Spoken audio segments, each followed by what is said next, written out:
Making of a Nuclear world. History, politics, and culture. Making of a nuclear world, history, politics, and culture. Good morning. This began in 1896. Henry Becquerel, a physicist, while he was doing an experiment, he accidentally discovered that a uranium leaves a trace or darkens a photographic plate without any other light source. He concluded that the uranium naturally emits a ray he calls uranique in French. Years pass by. Physicist Pierre and Marie Curie discovers other elements that also naturally emit radiation. They call the phenomenon radioactivity. Later on, Ernest Rutherford suggests that radioactivity is a radiation that accompanies the disintegration of atoms, which is considered to be indestructible. In 1938, two German chemists, Hahn and Strassmann, discovered nuclear fission. Bombarding an atom or uranium with a neutron is then divided into two, releasing energy.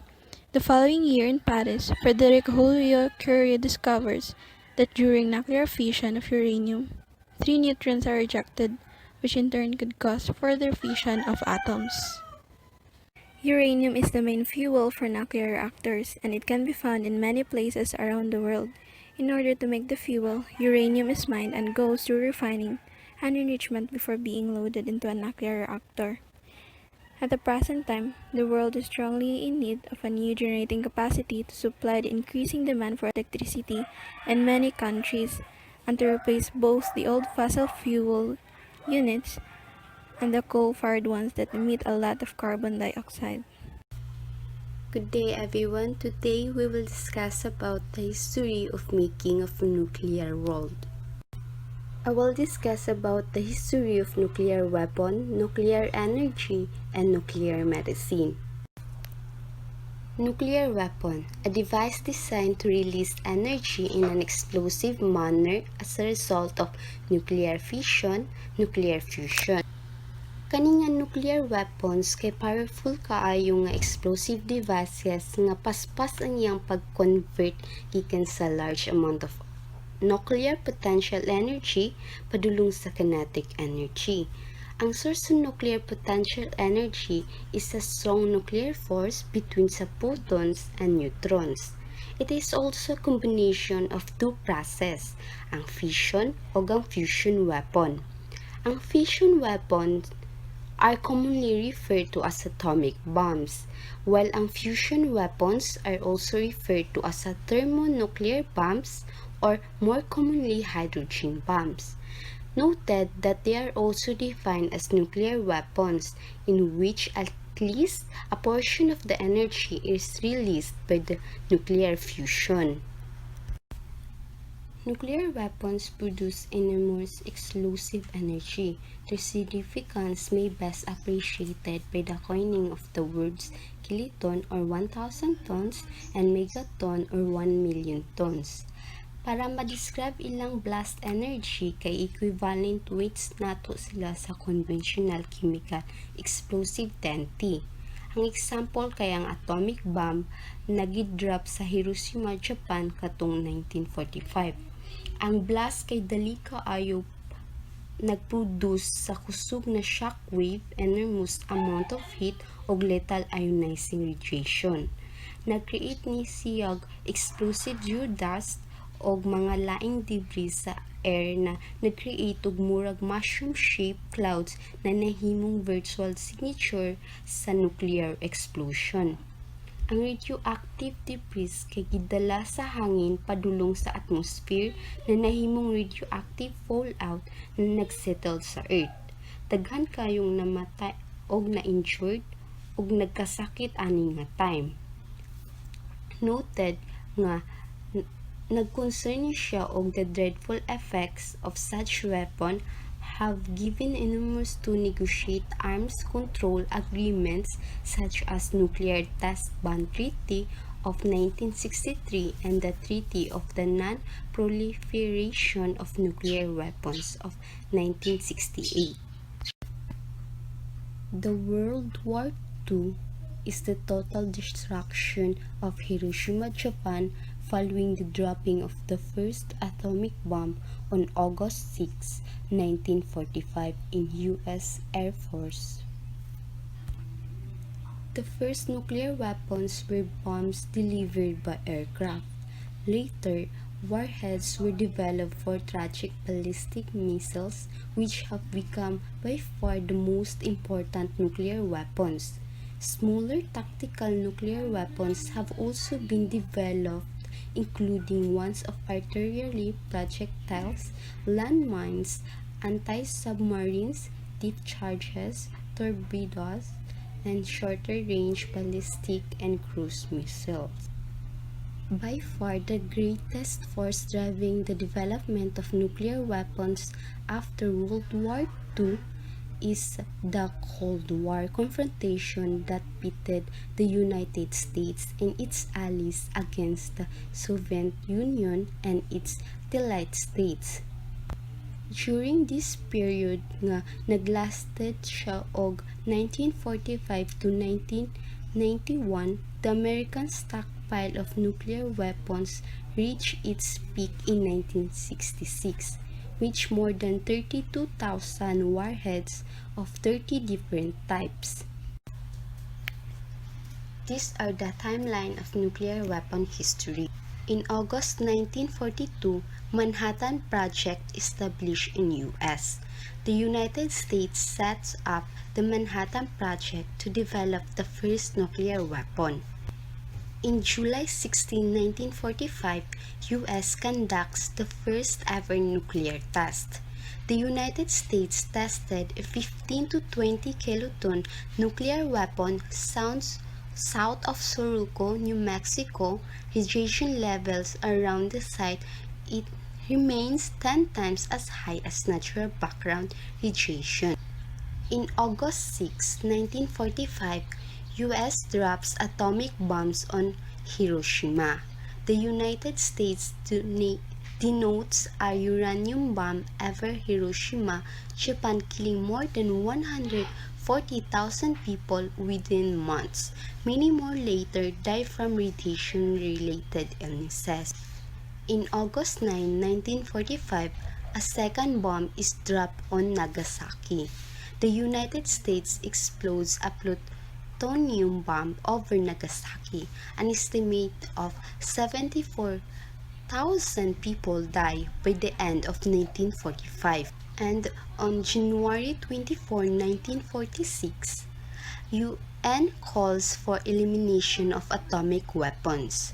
In its first resolution, the UN General Assembly calls for the complete elimination of nuclear weapons and set up a commission to address nuclear weapons. On October 30, 1961, largest overbomb test conducted.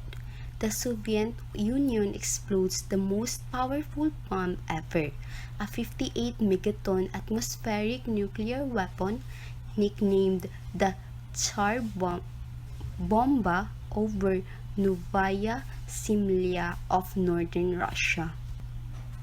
In October 16 to 29, 1962, Cuban Missile Crisis occurs. A tense standoff begins with the United States discover Soviet missiles in Cuba. The United States blockades Cuba for 13 days. The crisis brings the United States and the Soviet Union to the brink of nuclear war. In August 5, 1963, Partial Test Ban Treaty opens for signature. A treaty banning nuclear testing in the atmosphere, outer space, and underwater is signed in Moscow following large demonstration in Europe and America against nuclear testing. And then, October 16, 1946, China conducts its first nuclear test. China explodes its first atomic bomb at Lop North testing site in Xinjiang province. In total, China conducts 23 atmospheric tests and 22 underground tests at the site. On May 18, 1974, India conducts first nuclear test. India conducts an underground nuclear test at Pokhran in the Rajasthan desert, codenamed the Smiling Buddha. In September 22, 1979, nuclear explosion in Indian Ocean.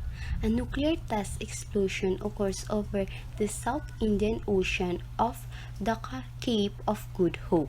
It is thought to have been conducted by South Africa with the assistance of Israel. In June 12, 1982, a million people rally for disarmament. A million people gather in New York City's Central Park in support of the Nuclear Freeze movement. It is the largest anti-war demonstration in history. In May 1998, India and Pakistan conduct nuclear tests. India conducts 3 underground nuclear tests, its first in 24 years. One is the thermonuclear weapon.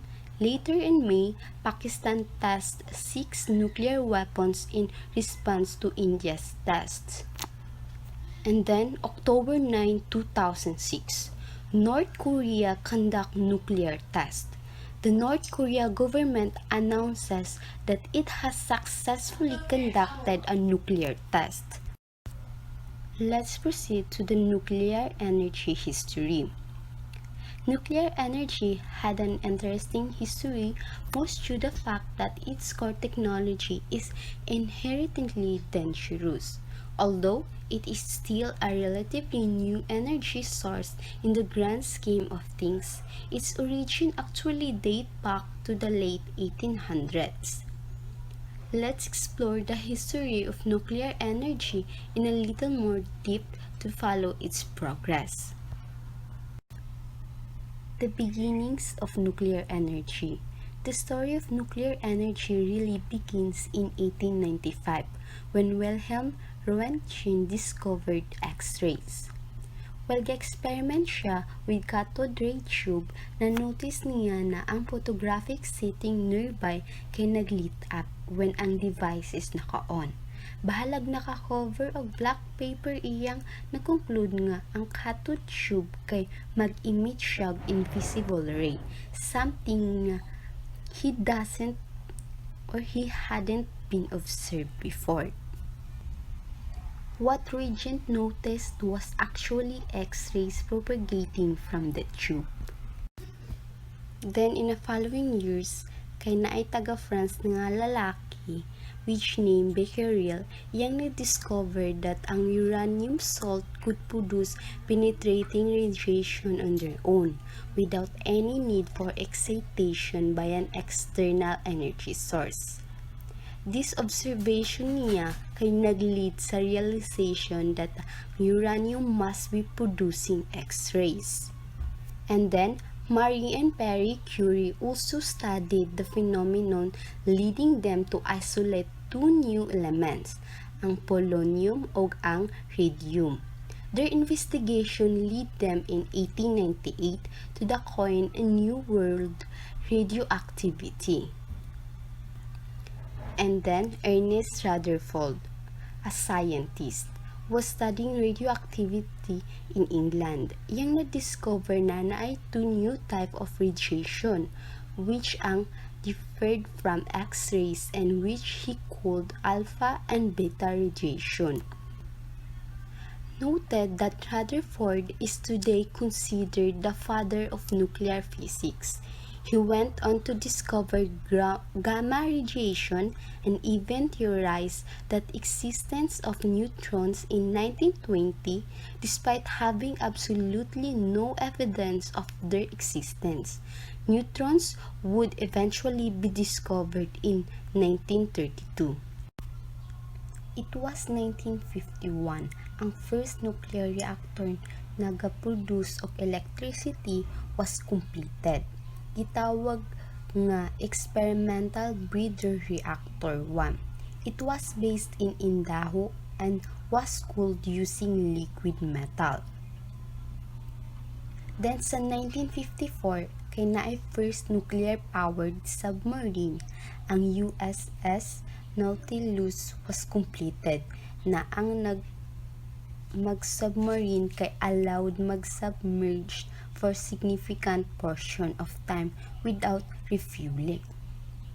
In same year, in 1954, kay na-complete na pod sa Soviet ang ilang first nuclear plant, ang Obninsk nuclear power plant, kay ang ilang first grid connector nuclear reaction. And then, the first world's full-scale atomic electric power plant is the Shippingport Atomic Power Station in 1954 at Pennsylvania. In the era of the late 90s and 2000s, the nuclear energy sector was marked by the high degree of safety in plant operation and no U.S. death. The general opinion of nuclear power began to shift back into the positive as the industry demonstrated continued safety. History of nuclear medicine. Nuclear medicine is associated with a long history. Scientists from various different fields such as physics, medicine, chemistry, and engineering have contributed over the decades. These multidisciplinary involvements means it has been difficult for historians to determine the origins of nuclear medicine. However, researchers believe that the birth of this medical specialty probably occurred somewhere between 1934, when artificial radioactivity was first discovered, and 1946, with radionuclides were first produced for medical use by the Oak Ridge National Laboratory. And then in 1946, the nuclear medicine first became potential medical specialty. It was because of Sam Sidlin, who described it in his Journal of the American Medical Association. He stated there that the radioactive iodine was successful in treating a patient with advanced thyroid cancer. By the 1950s, the clinical use of nuclear medicine had become widespread as a research increased their understanding of detecting radioactivity and using radionuclides to monitor biochemical processes. The first rectilinear scanner was developed by Benedict Cassin, and then Hal Unger's scintillation camera helped in establishing the nuclear medicine as a fully developed medical imaging specialty. In 1954, the Society of Nuclear Medicine was formed in Spokane, Washington, USA, and then the society launched its first publication in 1960, which is the Journal of Nuclear Medicine.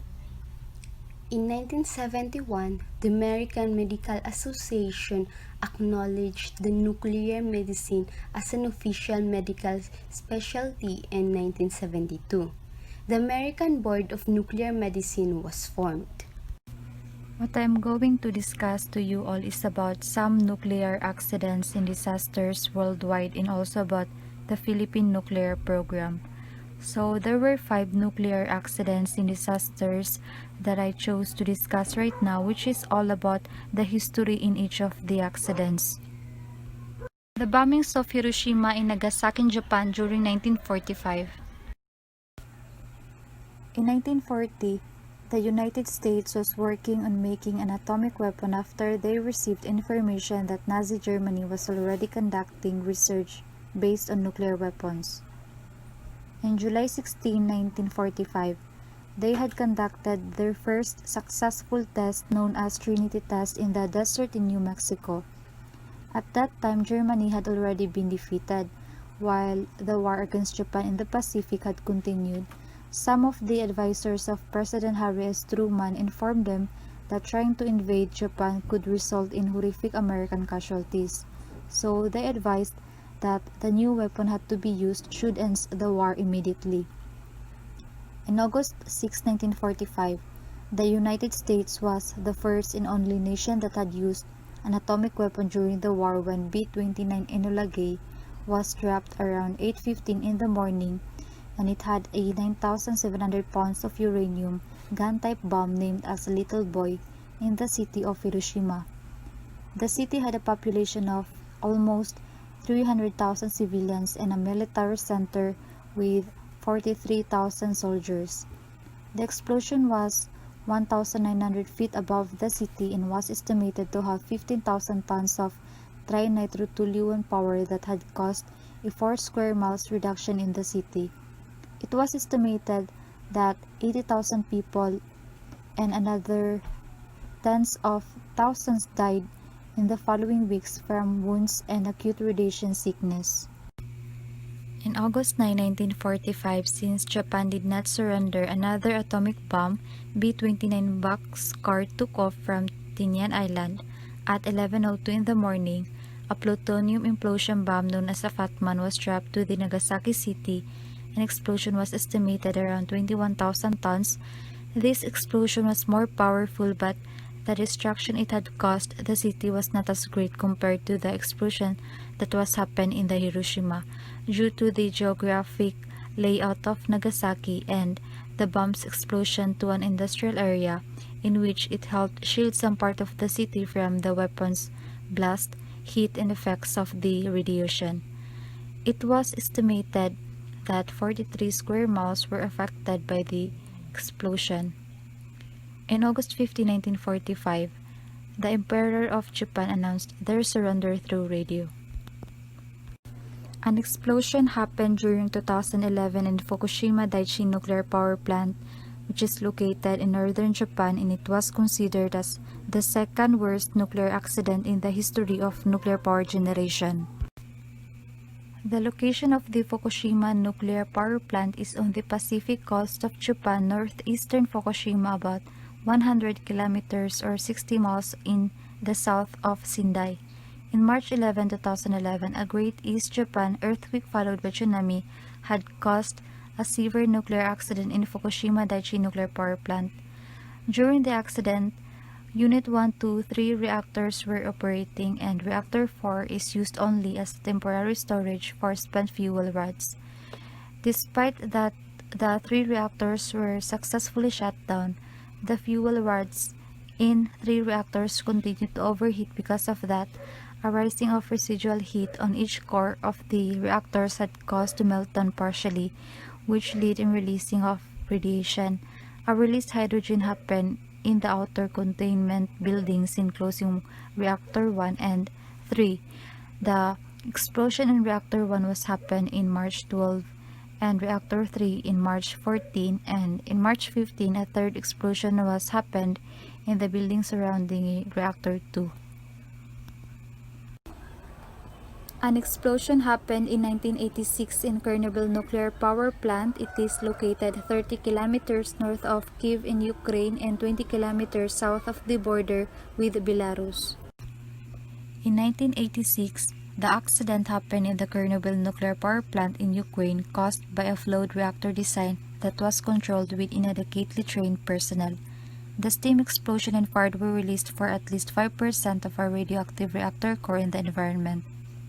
With deposition of the radioactive materials in numerous parts of Europe, such as in Ukraine, Russia, Belarus, also to some extent over Scandinavia and other. 2 workers in the Chernobyl nuclear power plant died caused by the explosion at night during the accident, and followed by 28 people died within a few weeks caused by acute radiation syndrome. The explosion in 3 Mile Island nuclear power plant in 1979. In 1968, it started the construction of the 3 Mile Island nuclear power plant, and it was located in the Londonderry Township, Pennsylvania, in the United States. The accident was happened in March 28, 1979 at 4 a.m. A Unit 2 reactor was operating at 97% power when there was a minor malfunction happen in the secondary cooling circuit which caused the temperature in the primary coolant to rise. As a result, a part of the core in the reactor 2 had melted down. Radioactive gases were released a few days after the accident, but there were no detectable health effects or reported injuries from the accident. Philippine nuclear program. So during the term years of President Marcos, where it started the construction of Bataan Nuclear Power Plant. Bataan Nuclear Power Plant is located 100 kilometers or 62 miles west of Manila, Philippines, and was located on 3.57 square kilometers at Napot Point in Morong Bataan Peninsula. It was invented to produce 621 megawatts of electricity and known to be the first nuclear power plant in Southeast Asia. In 1973, there were two proposals submitted by creditable energy companies, the General Electric and the Westinghouse Electric. General Electric submitted a proposal containing detailed specifications and an estimated cost around $700 million for the nuclear power plant, whereas Westinghouse submitted a lower cost around $500 million. However, their proposal did not contain any specification. In 1974, President Marcos had signed a letter giving the project to Westinghouse regardless their proposal does not contain any specifications. In 1975, the Westinghouse's cost estimated up to $1.2 billion with lack of explanation. The National Power Corporation would later construct only one nuclear reactor that would cost $1.1 billion. Then soon it was found out that Westinghouse also sold a similar technology to other countries with only a fraction cost project built to the Philippines. In 1976, it started the construction of the Bataan nuclear power plant. In 1979, an accident was happened in 3 Mile Island in the United States. The construction of the Bataan nuclear power plant was terminated. Then later, a safety inquiry into the plant revealed over 4,000 defects. One of the issues was raised also was that the plant constructed near a major geological fault line and near to Mount Pinatubo. During 1984, when the construction of the Bataan nuclear power plant was almost done, the cost had reached up to $2.3 billion. The plant was equipped with a Westinghouse light water reactor that can produce a 621 megawatts of electricity. In 1986, the People Power Revolution had overthrown President Marcos, followed by the Chernobyl accident, and in April 1986, the succeeding administration of President Corazon Aquino has planned not to operate the plant. Then, the government sued Westinghouse due to overpricing and bribery. Unfortunately, it was rejected by the U.S. court and deemed compensation on plant became the country's biggest single obligation. In 2008, due to oil pricing in 2007, it came up with the decision that the Bataan nuclear power plant should be revived.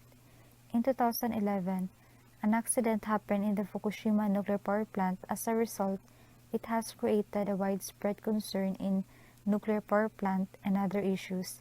In 2016, President Duterte gives a green light on reviving the Bataan nuclear power plant.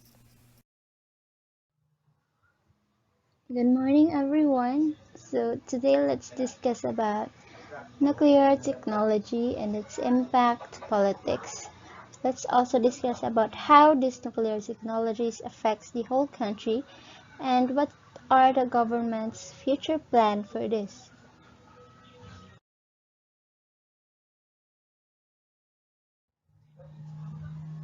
So we have the definition of terms. First, we have nuclear energy.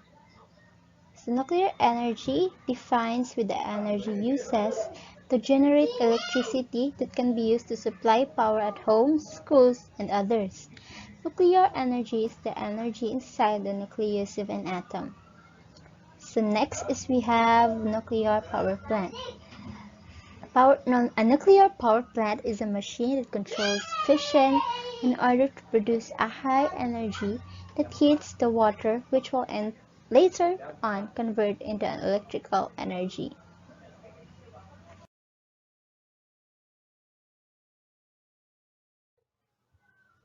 Next is we have politics. So there are lots of definition across the web. So I listed here some of the important terms or important definition of politics. So first is according to Collins Dictionary. So politics defines as an action or activities concerned with achieving and using power in a country or society. Another definition by Collins is that politics is our belief of how the country ought to be governed. Next is according to Merriam-Webster Dictionary, politics is the art of science concerned with guiding or influencing governmental policy. If you look into Oxford Dictionary, the politics is defined as the activities associated with the governance of country or area, especially the debate between parties having power.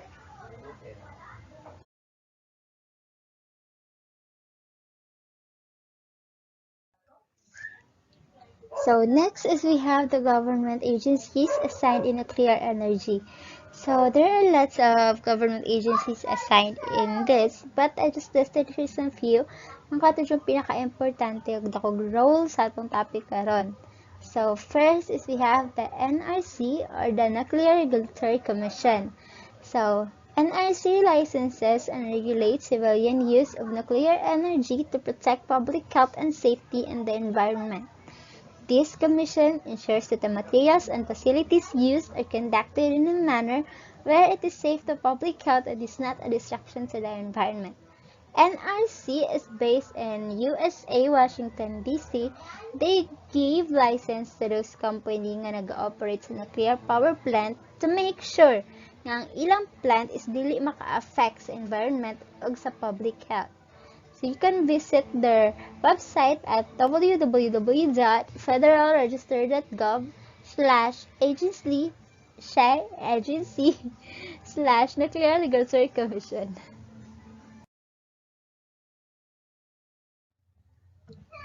So next is we have the Department of Energy. So DOE is a government agency responsible for organizing, manipulating, controlling all plans, programs, projects, and activities of the government relative to energy development, exploration, distribution, and conservation. Department of Energy Act of 1992 as issued by President Marcos in a Presidential Decree number 1206 attached to National Power Corporation and Philippine Oil Company. So this DOE is based in Philippines. You can visit their website at www.doe.gov.ph.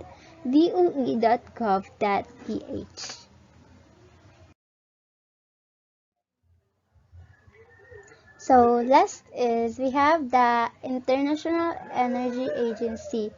So IEA acts as a policy advisor to its member states but also works with non-member countries like China, Russia, Japan, South Korea. IEA was established to meet the country's needs of industrial and power supply. So the Energy Agency is a Paris-based autonomous intergovernmental organization established in the framework of Organization for Economic Cooperation and Development in 1974. So this IEA is founded at Paris, France. You can visit their website at www.iea.org.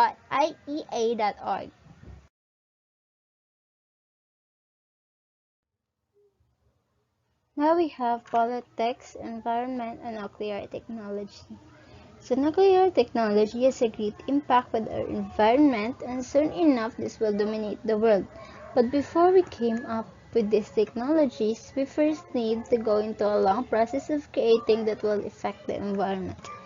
How will the government respond to this kind of problem? Will the government take risks? So, nuclear technology is a worldwide trend where scientists and engineers believe that this is a solution to global warming and economic crisis. But let's focus on what's the government response. Mo take risk baka ang government, labi na ang Philippines nga pobre patakaron, and we know we all know nga nuclear technology, nuclear power plant is very mahal gyud siya.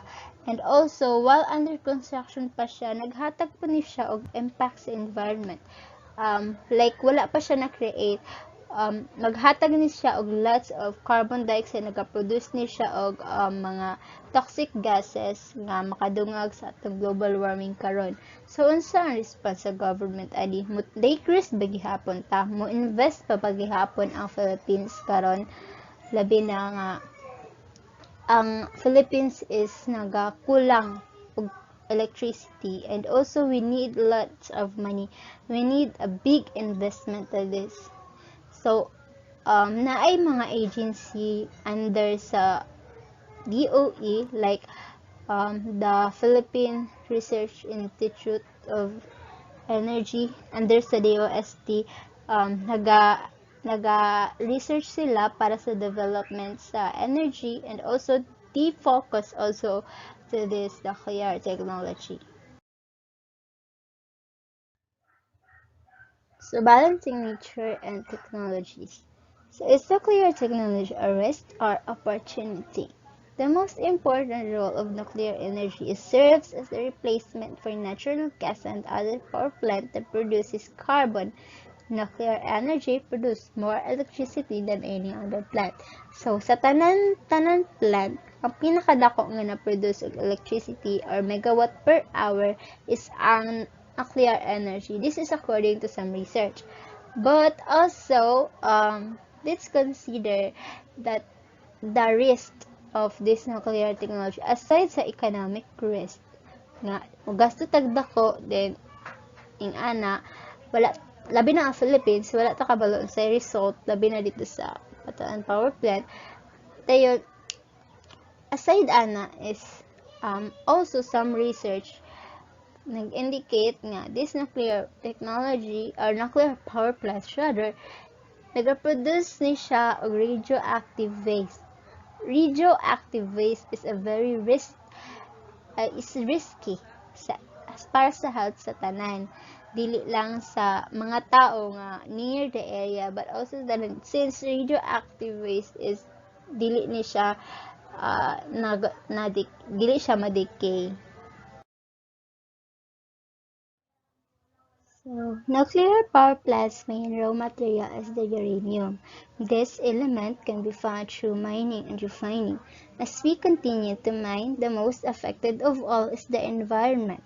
The government, scientists, and engineers sees nuclear energy as the solution to global warming due to producing small amount of carbon emission while producing a large amount of power or megawatt per hour.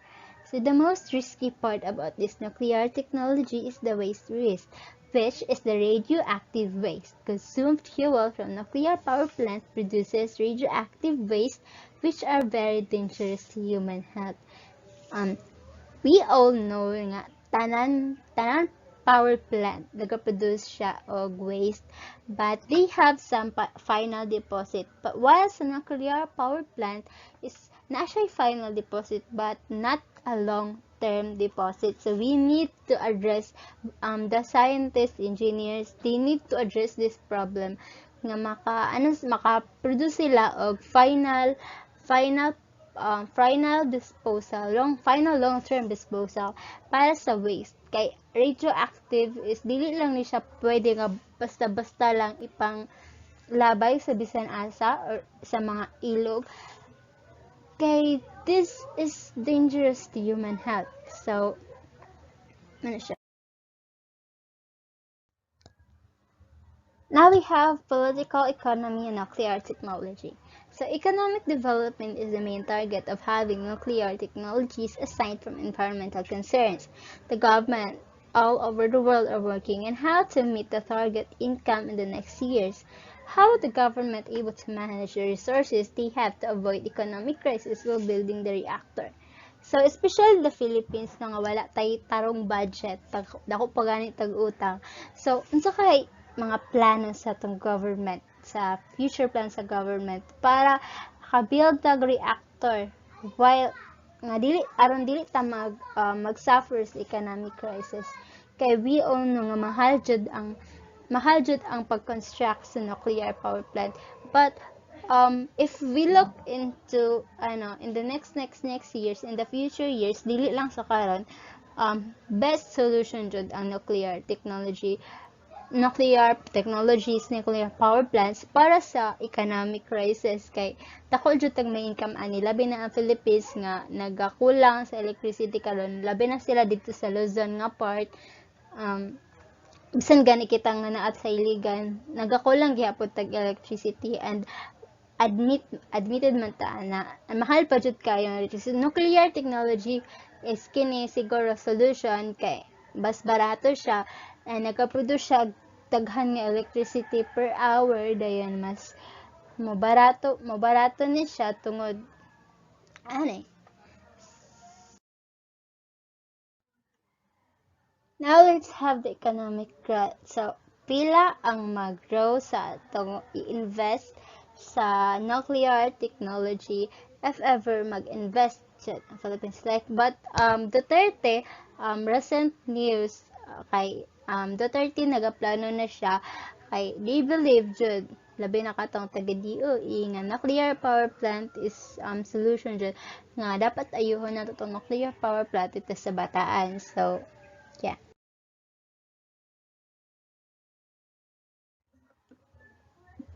Now we have the current state of nuclear technology. So mao ni ang current state sa nuclear technology around the globe karon.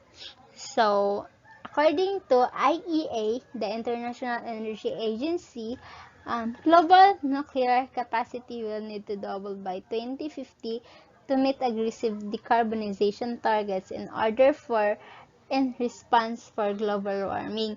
So in response for global warming, according sa IEA, kailangan nato madouble ang atong mga power plants in the next 2050 para ma-meet nato ang decarbonization targets, para mahinay ang emission sa carbon dioxide karon. Kay if natural gas ang atong gamiton, we all know nga nagaproduce na siya and lots of carbon dioxides.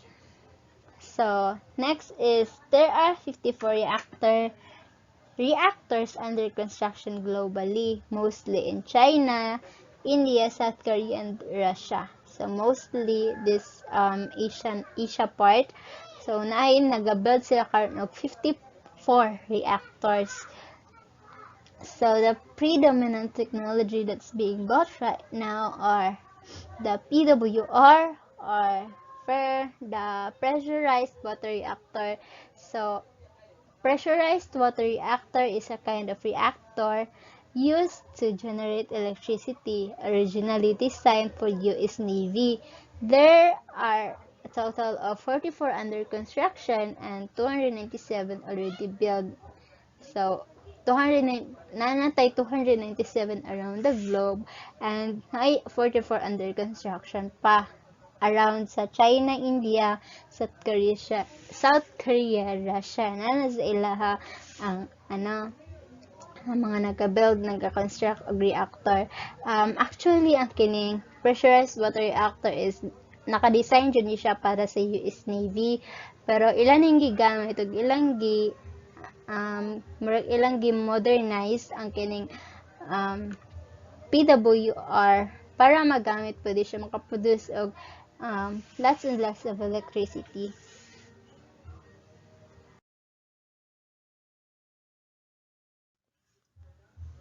Next is we have the BWR, or the boiling water reactors. So the second most used reactor around the world. A type of reactor used light water as their coolant and moderator that will use to produce electricity. There are a total of 75 around the world and 4 under construction. So this is the second most used reactor. Kay mas dali man gud tong pressurized water reactor, dayon kini kaduha boiling water reactor. So nanatay 4 under construction around the globe, nanatay 75 total. So third is the pressurized heavy water reactor. So ang katong pressurized water reactor gaina is nag-use to siya light water, karon sa pressurized heavy water reactors, mag-use ni siya og heavy water as its coolant and moderator. This doesn't require uranium to be fuel. However, it is expensive to extract water from ordinary water. So, there are a total of 49 around the world and 4 under construction. So, mas mahal ni siya compared dito sa pressurized water reactor ng katong nagagamit og light water. Kaya siya nagagamit niya siya og heavy water or heavy water kanang normal water lang bitaw. Pero, mas mahal mo gud siya i-extract nimo. I-extract nimo ang water sa ordinary water. Next is the FBR or the fast breeder reactor. So another type of reactor that uses neutron to generate more nuclear fuels. A total of 3 around the world and 1 is under construction. Next is the high temperature gas reactor or the HTGR, a type of reactor that uses helium gas as coolant. It can produce high temperature and more than 45% more efficient than PWR. 1 is under construction. Mas mahal lang dyan siya compare sa PWR. That's why ang PWR is mas daghan og na-generate or na-construct nga power plant tungod kay sa iyang price pod o daghan po siya ma-produce pod gihapon nga electricity, and same as that nga gamay ra pod siya og ma-produce nga carbon dioxide per hour. So, despite sa mga negativities sa nuclear power plant, why should we choose nuclear power plant, nuclear energies as a main source of our electricity? So, let's go to our next slide.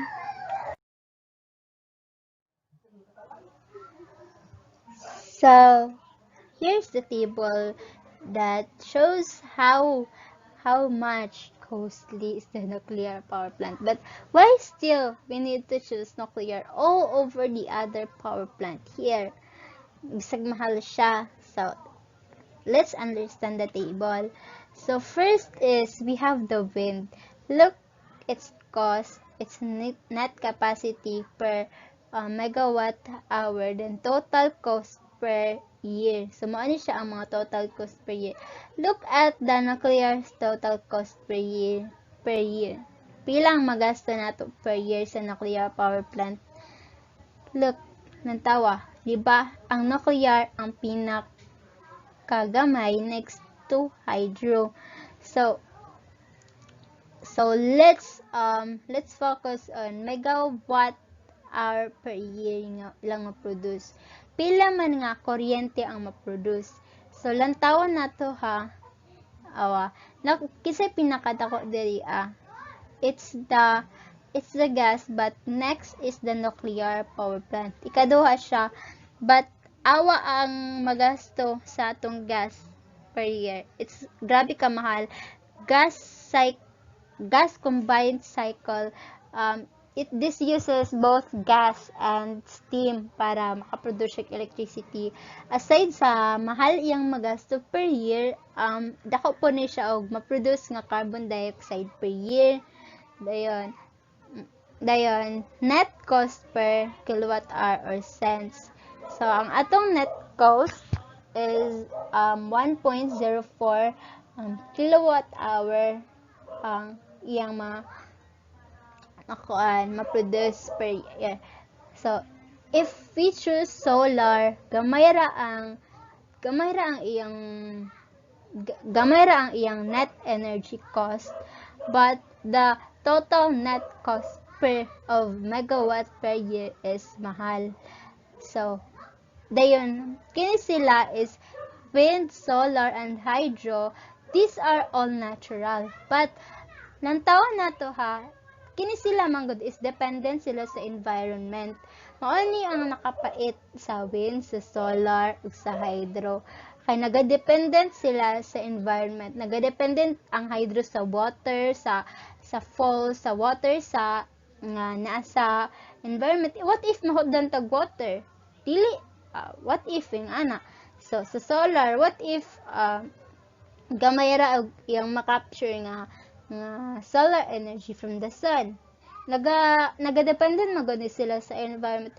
Whereas sa nuclear and gas cycle steam, dili ni sila, very independent ni sila sa environment, but sa kining gas, mas daghan magod ni siya gina-produce nga carbon dioxide per hour. Then, si nuclear power plant nato is, gamay siya na-produce nga carbon dioxide, dako pa jud tag kwarta nga makuha ani dako balik sa economy bitaw nato. Although dako kay siya gas at first, mahal jud siya. So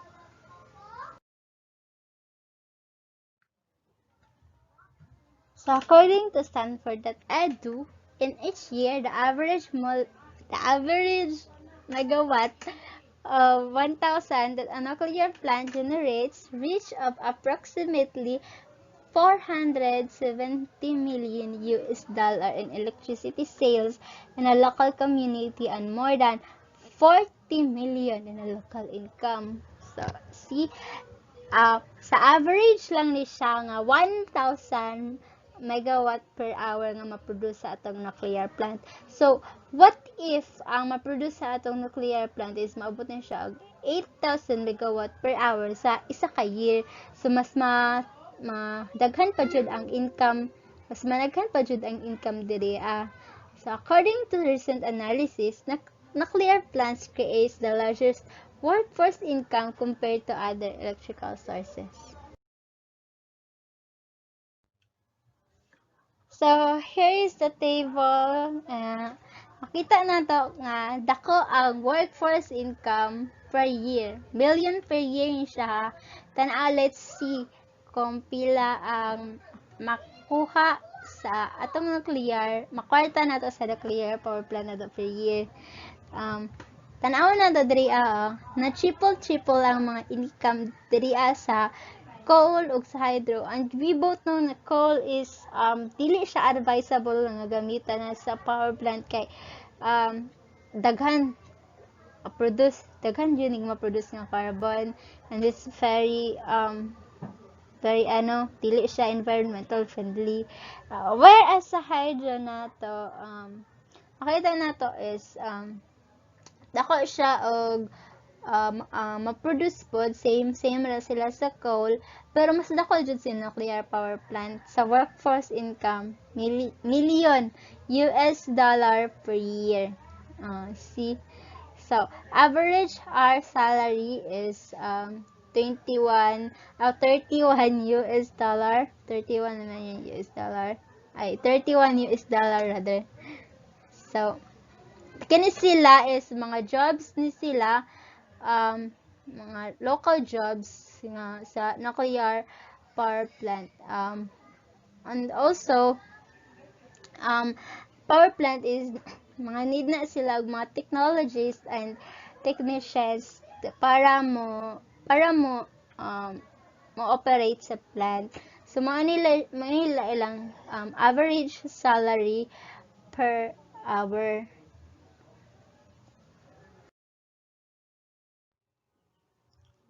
So in the previous slides, those are economic income or economic growth if nanatay power plant. So what if wala pa tayo nuclear power plant? So we first need to undergo into economic crisis. But dili ni siya applicable sa all country kay mga dato naman to sila, ako naman to sila og mga budget. But sa Philippines nga dako pag-utang. So, let's consider this nga naa jud tayo economic crisis.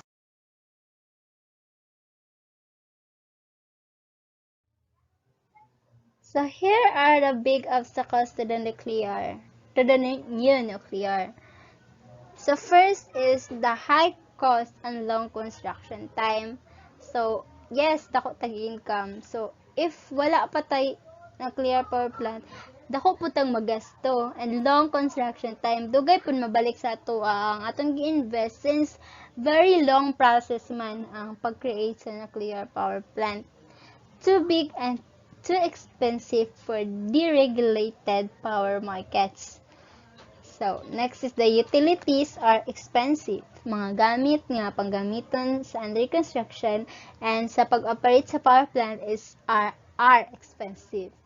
So, studying and adopting alone needs a lot of funds. So, studying, wala pa gani, labi na sa Philippines karon nga, mo take patag major steps toward nuclear power plants. Naga-funds, dako na sila gagasto para sa mga scholars nga naga-study aning para ma-adapt ang policy o katong mga sa other countries nga power plants. So, dako na nagasto dayon. Next is concerns over sustainability of fuel cycle. Particularly, there's some state-specific prohibition. Next is the sustainability of the plant. How long will the plant nga kanang mabuhi pa siya?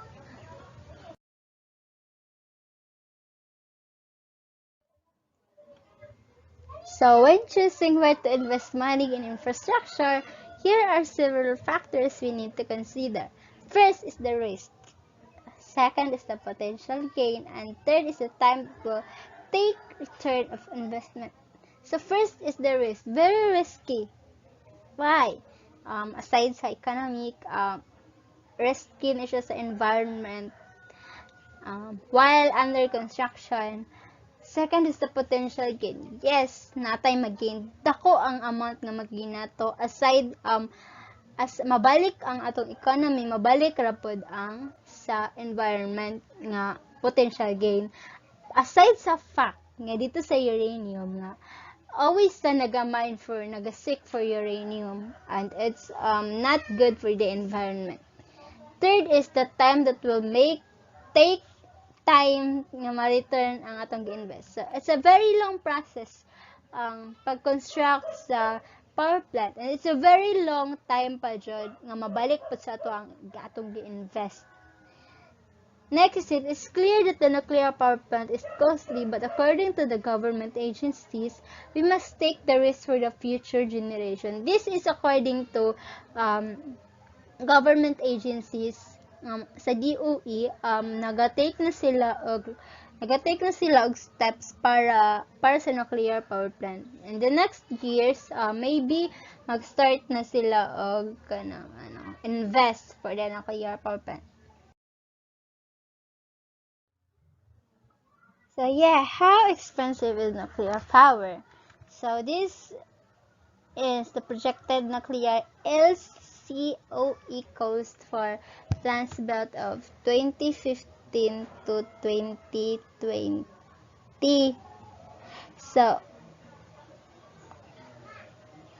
So we have the Belgium, Finland, France, kinis lang ang mga country nga daghanan is loud power plant. Also, LCOE means levelized cost of energy. So, ang nagasto sa energy. Sa energy lang ni siya, masyang nagasto sa energy. So, money siya at 10% discount rate, 116.8 million. Okay siya, US dollar per megawatt hour. So, money siya, ini kamahal ang power plant. But look sa mga previous slides kagaina, makita nato nga ang power plant, ang nuclear power plant is dako po siya mabalik sa ato every year. So we have the anti-nuclear movement. So there are thousands of anti-nuclear movement around the world. The organization of Go for Green are fighting for the environmental rights. The Fukushima Daiichi disaster last March 2011 was one of the reasons why people are scared for government's plan in pursuing the nuclear power plant project. So, kini nga disaster sa Fukushima, Japan, kato ni siyang reactor nga nag-meltdown. And also, naapotoy isa sa other country. And dili lang ni siya sa Japan na hitabo, pero kini siya ang pinakasikat. That's why daghay mga anti-nuclear movement. And also for anti-nuclear is dili lang po ni siya sa power plant. Also, para po ni siya sa mga nuclear missiles, nuclear weapons nga dapat ipa-freeze down ni siya. Kaya it's very scary sa part sa mga people if kini murag panghadlok nila ba, panghadlok sa mga tao ning nuclear weapons. According to the article published by the New York Times, the goal of some anti-nuclear movement in the US is the nuclear weapon freeze and to avoid disasters such as reactor meltdown. Tungod sa Fukushima Daiichi nga disaster, daghan og mga naga-oppose ani nga project. Labi na katong mga environmental lover nga mga organization. So, the anti-nuclear movement is a social movement that opposes various nuclear technologies. So, some direct action groups, environmental movements, and professional organizations have identified themselves with the movement at the local, national, or international level. So, kini sila is naga-protest ni sila sa government nga dapat kay dili ni ipadayon ning mga nuclear technologies kay it's just a disaster para sa ato ang So good morning everyone, I'm Grace Marie A. Durak. My topic is all about World War II.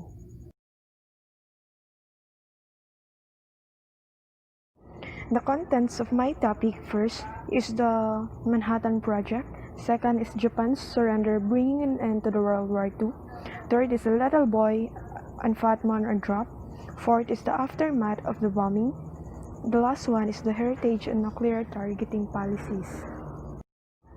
Manhattan Project was the code name for the American-led effort to develop a functional atomic weapon during the World War II. Were first formed in 1939 by President Roosevelt. The Army Corps of Engineers joined USRD with President Roosevelt's approval. In 1940, the U.S. government began founding its own weapons development program, which came under the joint responsibility of the Office of Scientific Research and Development and the War Department. After the U.S. entered the World War II, the Manhattan Project was a group of people who create a bomb. Over the next several years, the program scientists worked on producing the key materials for nuclear fission, which is the uranium-235 and the plutonium-239. They sent them to Los Alamos, New Mexico, where a team led by G. Robert Oppenheimer worked to turn these materials into a workable atomic bomb. On morning July 16, 1945, the Manhattan held its first successful test of an atomic device, a plutonium bomb, at the Trinity Test Site at Alamogordo, New Mexico. The second content of my topic, which is Japan's surrender bringing an end to World War II. Harry S. Truman was the U.S. President during that war. General MacArthur and the other top military commander favored continuing the conventional bombing of Japan already in effect and following up with a massive invasion. The code name was Operation Downfall. They advised Truman that such an invasion would result in U.S. casualties of up to 1 million. In order to avoid such a high casualty rate, Truman decided over the moral reservation of Secretary of War and General and the member of the Manhattan Project scientists to use the atomic bomb in the hopes of bringing the war to a quick end. President Truman appointed MacArthur to head the Allied occupation of Japan as Supreme Commander of the Allied power. For the site of Japan's formal surrender, Truman chose Missouri, a battleship that had seen considerable action in the Pacific and was named after the Truman's native state. MacArthur, instructed to preside over the surrender, held off the ceremony until September 2 in order to allow time for representatives of all the major Allied powers to arrive. On September 2, More than 250 Allied warships lay at anchor in Tokyo Bay. Flag of the United States, Britain and Soviet Union, and China fluttered above the deck of the Missouri. Minister Mamoru Shigemitsu signed for the behalf of the Japanese government. General Yoshijiro Umezu signed for the Japanese Armed Forces. Admiral Chester Nimitz signed for the United States, and 10 more signatures were made. Little Boy and Fat Man are dropped. Hiroshima, a manufacturing center of some 350,000 people, located about 500 miles from Tokyo, was selected as the first target. After arriving at the U.S. base on the Pacific island of Tinian, the more than 9,000-pound uranium-235 bomb was loaded aboard a modified B-29 bomber, christened Enola Gay, its pilot Colonel Paul Tibbets. On August 16, 1945, the plane dropped the bomb known as Little Boy. It exploded 2,000 feet above the Hiroshima in a blast equal to 12 to 15 tons of TNT, destroying the square miles of the city. On August 9, 1945, Major Charles Winnie flew another B-29 bomber boxcar from Tinian. Thick clouds over the primary target, the city of Kokura, drove Sweeney to a secondary target, which is the Nagasaki, where the plutonium bomb known as Fat Man was dropped. It's more powerful than one used in Hiroshima. The bomb weighed nearly 10,000 pounds and was built to produce a 22 kiloton blast, which was nestled in a narrow valley between mountains, reduced the bomb's effect, limiting the destruction to 2.6 square miles. The devastation will be forever remembered. Aftermath of the bombing. We already know that the formal surrender agreement was signed on September 2 aboard the U.S. battleship Missouri anchored in Tokyo Bay. Because of the extent of the devastation and chaos, including the fact that much of the two cities' infrastructure was wiped out. Exact details from the bombing of Hiroshima and Nagasaki remain unknown.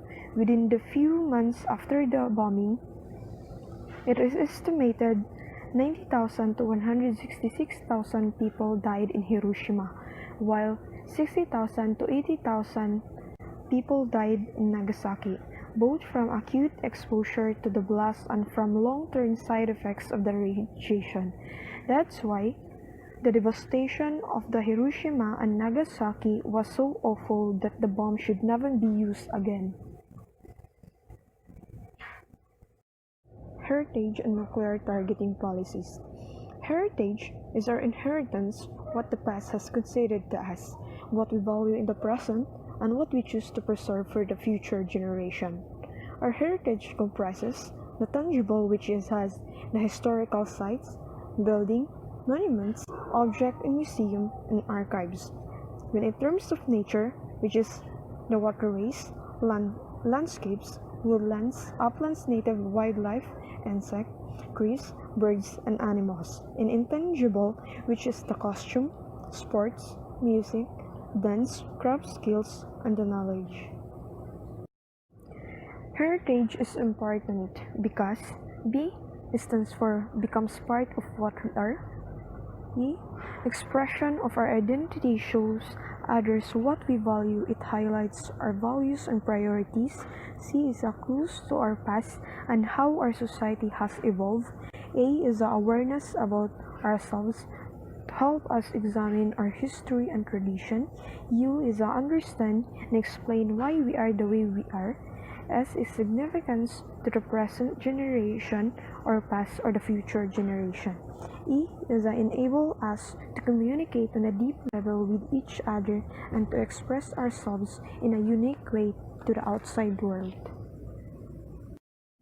Cities targeted as part of the nuclear war strategy, which is the cultural monuments, architecture, museums, galleries, libraries, and the other sites that would be lost in a nuclear exchange. And this is the most important thing that we have of our history. Similarly, military bases outside urban centers that are used for command and control structure, an early warning would also be targeted. Nuclear weapons are not the only countries whose heritage is at risk or destruction. Countries hosting nuclear weapons would also be at risk, and it's resulting in varying degrees of damage to our cultural heritage. So, the huge impact of this destruction of the society attack and the future generation would be immeasurable, particularly given that much cultural heritage in storage has yet to be cataloged. Including NATO member, continue to rely on a nuclear alliance for their protection and could therefore also be targeted with a nuclear conflict. NATO means North Atlantic Treaty Organization are the member of the countries themselves. Membership is open to any other European state in a position to further the principle of this treaty and to contribute to the security of the North Atlantic area. NATO also has what it calls the Membership Action Plan. It helps aspiring members prepare for the membership and to meet key requirements by providing practical advice and targeted assistance. Areas at risk. There are areas at risk and some were already ruined along the way of making this nuclear world. An inadequate, incomplete, or inconsistent record keeping is a problem shared by heritage institutions, libraries, and museums across the world, particularly those in lower income countries. Even if records are good, once a nuclear weapon explodes, archives could be lost and some vanish. The mass migration of people after a nuclear attack would also contribute to the decline of cultural knowledge, artifacts, traditions, languages, and religions. It requires great physical and mental effort to accomplish and comprehend quantifying exactly what has been lost. Hereditary succession is an essential part of humanity. Countries that own lots of properties from the past that help shape their present is a hard thing to accept once caught by an explosion and then mawala ra. Rich countries may be able to restore some, but what about the poor ones? Let's take for example the Philippines. From the 2019 ranking of the poorest in the world, Philippines is at 28. The Philippines is an archipelago having 3 islands, and when a nuclear power plant is put up in the middle and then explode, what will happen to us? To our descendants? To our history? We can't just let foreign people make written history for us with their own viewpoint, with their own perspective.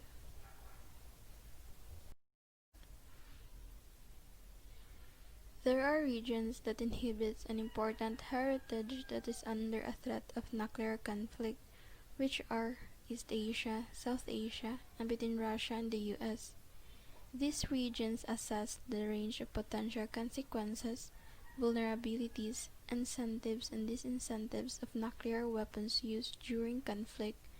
Risk assessments include nuclear weapons command and communication sites, nuclear testing areas, and cities in warfare targeting plans. The Middle East holds an important heritage site to the world's 3 largest monotheistic faiths but is now facing danger.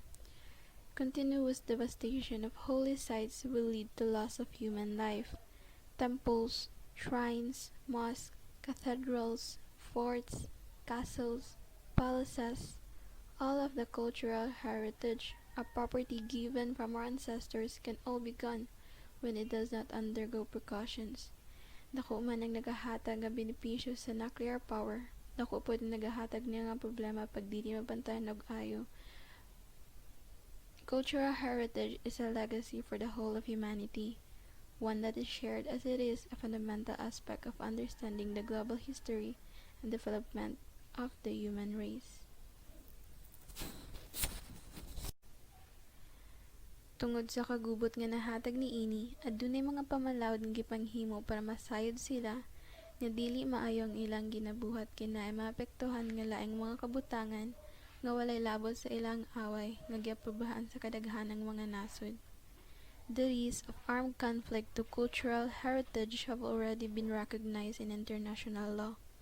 The 1954 Hague Convention for the Protection of Cultural Property in the event of armed conflict and its protocols, along with the 1972 Convention concerning the protection of the world cultural and natural heritage, are the primary legal instruments aimed at protecting heritage in conflict. The 1954 Hague Convention was made in response to the massive destruction and the act of taking something unlawfully of cultural heritage during World War II. This convention focuses to the protection of cultural heritage, safeguarding of its cultural property, movable or even immovable like architectural monuments, archaeological sites, works of art, manuscripts, books, and other objects of artistic, historical, or archaeological interest, as well as scientific collections of all kinds, regardless of their origin or ownership. The Rome Statute of the International Criminal Court states clearly that any intentional attack directed against buildings dedicated to religion, education, art, science, or charitable purposes, historic monuments, provided they are not military objectives, is a war crime. These things give highlights to our existence. It is very important for humanity, especially to our identity. The UN Security Council adopted Resolution 2347 on the maintenance of international peace and security, destruction and trafficking of cultural heritage by terrorist groups, and in situation of armed conflict. Kani nga resolution ginapahimo sila og listahan sa mga artifacts nga napangtangtang sa lugar nga nagpektuhan sa kagubot, coordinating with the people in charge internationally to ensure nga mabalik nga safe ug sakto tanan ang nasa listahan. Di man jud nun malikaya ng kagubot, ang satuan na lang kay ang pag-andam kung the ASEAN Post Team is an independent information hub who examines regional events from a balanced perspective. Philippines is taking a leading step toward using nuclear power by considering the nuclear energy. Nuclear power is existing as possible solution to the Philippines' problems, having no secured supply and Southeast Asia's electricity costs. But President Duterte has yet to show full support for Philippines Energy Secretary Alfonso Cusi. Cusi has been passionately advocating the use of nuclear power, despite public concern over safety in the country that was hit frequently by natural disasters. Kay tungod lagi sa mga nasod nga adunay nuclear power, ang ekonomiya nila kadali ra molambo. Cusi even stated that the Philippines is openly considering the possibility of presenting nuclear power as a means of addressing its energy security and energy equity. The Philippines' demand for energy is anticipated to triple by the year 2040 as a fast-growing economy. At this moment, the Philippines is the only country in ASEAN with completed nuclear power plant. The Philippines spent $2.3 billion to build the facility, but never used it. Today, the Bataan plant has become a tourist attraction and is visited by about 6,000 students and guests yearly. If the operation of nuclear energy goes ahead in the Philippines, pwede siya makahimo or makatukod og bago nga mga facilities ug pwede po niya mapaandar ang Bataan Power Plant. President Duterte considered making the Bataan Power Plant operational and his top priority will be the safety, if ipadayon ba, or dili. The Russia's interest in Bataan Nuclear Power Plant is possibly economic. Russia has been encouraging the Philippines to restart the facility. Rosatom State Atomic Energy Corporation visited Bataan in 2017 to look over the nuclear facility, and they reported that the plant would be operational with a cost of 3 to 4 billion US dollars for repairs, and according to the President of Russia, they are up for support. President Vladimir Putin said at the Russia-ASEAN Summit in Sochi, Moscow is ready to cover the market and is ready to offer member countries projects on the construction of next-generation nuclear electrical power stations. Ang Russia nagapagawa sa mga produkto ug serbisyo nga nahilabot sa nuclear energy sa tibuok kalibutan. Kay tungod lagi ang nuclear energy ang labing kadaghan nga kabtangan sa ekonomiya sa Russia. At the moment, they have over 20 nuclear power reactors confirmed or planned for export construction, according to the World Nuclear Association. Foreign orders totaled back then 2016 was about 133 billion US dollars. Pero kung basihan ang nahitabo sa Fukushima, lisod suportaan og pagtukod sa usa ka nuclear project diriya sa Asia. Samot na ang Pilipinas, Usa kang pumbahan, damay ang tibuok kapuluan. Basin makabalhin tag pinakalitan eh. Dili tungod sa kakusog sa pagbuto, kundi tungod sa nagakalat once mabuto ang usa ka nuclear power plant because they release gaseous state radioactive chemical waste nga makadaot sa mga tang maygo ania. Among the biggest safety concerns when it comes to nuclear power plants are accidents. Though nuclear energy does not produce any greenhouse gases and is the largest clean air energy source, the sad truth is that a nuclear accident can cause irreversible long-term environmental damage as seen in Fukushima and Chernobyl. The amount of damage that a potential nuclear accident could cause heavily outweighs the benefits of nuclear energy. It is still not known at this point if ang Bataan plant will be operated. The Philippines government might have a difficult task of convincing its people that a nuclear plant is needed in the country. Historically, the Philippines has always had a strong anti-nuclear sentiment. There were public protests when the Bataan power plant was under construction in the years 70s and 80s. There could be a revival of public protests if plans to open the power plant go ahead. The nuclear industry played an essential part of the response to the coronavirus pandemic in 2020. Despite the challenges of working in COVID-safe conditions, the nuclear operators have ensured reactors have been available to provide electricity and grid stability. Each new nuclear build project generates thousands of jobs and boosts the local economy, as well as contributes to our harmony goal of a clean and reliable electricity mix. So, thank you for listening, guys. Love, love.